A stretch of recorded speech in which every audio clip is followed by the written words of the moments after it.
Alors nous sommes au musée Guimet à Paris, musée national des arts asiatiques, qui est le temple des arts de l'Extrême-Orient. Et nous sommes ici pour ce qui a été une présentation d'art calligraphique. L'artiste est une calligraphe japonaise, Yukako Matsui, qui a ouvert une école de calligraphie au Japon, mais qui a développé en tant qu'artiste une carrière de performance calligraphique, et elle expose ensuite ses œuvres qu'elle réalise souvent au public dans des galeries en Europe ou au Japon.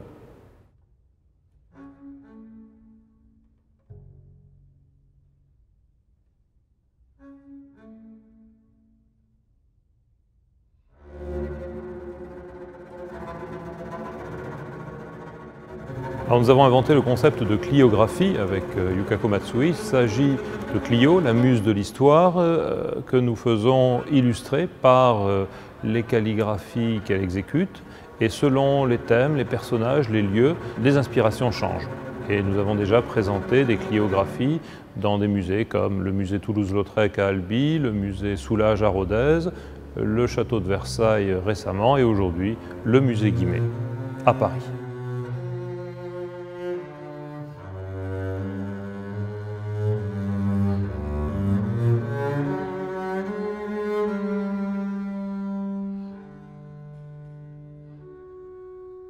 Alors ce que j'ai voulu créer avec une calligraphe comme Yukako Matsui, c'est un dialogue et un travail commun autour de personnalités comme Pierre Soulages ou Yves Klein, qui sont deux grands artistes qui ont eu un lien fort avec le Japon. Et j'ai voulu, en tant qu'historien de l'art, apporter un regard nouveau pour que le public puisse entrer dans la calligraphie de façon différente.